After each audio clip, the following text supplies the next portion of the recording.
Howrah Pilkhana shootout ঘটনা তদন্তভার CID নেওয়ার পর ডিআইজি ইন্দ্র চক্রবর্তী ঘটনাস্থলে এসে পৌঁছালেন। বুধবার ভোররাতে হাওড়া গোলবাড়ি থানা অন্তর্গত পিলখানা শুটআউটের ঘটনা। গতকাল সিআইডি তদন্তভার নেয়। আজ দুপুর প্রায় 1:30 নাগাদ ঘটনাস্থলে এসে পৌঁছান সিআইডি ডিআইজি ইন্দ্র চক্রবর্তীর নেতৃত্বে একটি দল। তারা ঘটনাস্থলে পৌঁছে বিভিন্ন জায়গায় ঘুরে দেখেন। এলাকায় লাগানো সিসিটিভি, রাস্তাঘাট ও যেখানে পয়েন্ট ব্ল্যাঙ্ক থেকে গুলি করা হয়েছিল শৌফিককে, সেই স্পটটাও তারা দেখেন। তারপর তারা বেরিয়ে চলে যান। সংবাদ মাধ্যম তাকে জিজ্ঞাসা করে এই ঘটনার জেরে তারা কীভাবে তদন্ত করেছেন। তখন ডিআইজি জানিয়েছেন, সিআইডি তদন্তভার গ্রহণ করার পর তারা এলাকায় ঘুরেছেন, স্পট দেখেছেন ও দ্রুত তদন্ত শুরু করে দোষীদের গ্রেপ্তার করা হবে। সেই প্রক্রিয়াটা চলছে।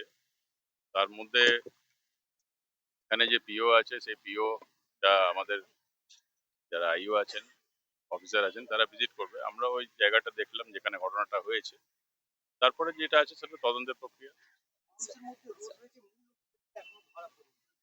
সেটা তদন্তের প্রক্রিয়ার মধ্যেই চলে আসবে ওই জিনিসগুলো। না, তদন্ত প্রক্রিয়া, আমাদের তদন্তের আদেশ হয়েছে সিআইডি তদন্তের প্রক্রিয়াটা শুরু করার জন্য যে যে জিনিসগুলো দরকার সেটাই এখন শুরু হবে।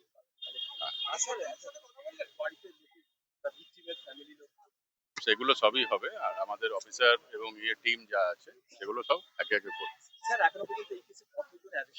সেটা তো আমি বলতে পারবো না এখন, এই মধ্যে তো বলতে পারবো না এখন। তো যেহেতু প্রক্রিয়াটা সিআইডি ওয়েস্ট বেঙ্গলের কাছে আদেশ হয়েছে এই কেসটাকে টেক আপ করা, সেই প্রক্রিয়াটাই চলছে।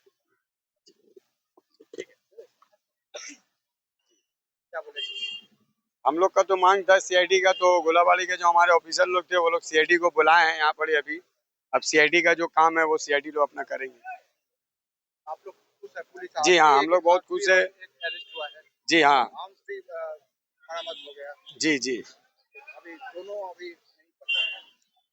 जी, आज नहीं तो कल तो लोग भी पकड़ा ही जाएगा। अब सीआईडी के अंदर में हाथ जब आ गया है, जब केस आ गया, तो सीआईडी अपना छान करेंगे। हम लोग का जो मांग था सीआईडी का, वो मांग तो हम लोग का पूरा हो गया है। जी अभी क्या मानना है वो धारा पकड़ा जाएगा? हाँ, अब तो लोग कहीं भी रहेगा, इंशाल्लाह पकड़ा जाएगा।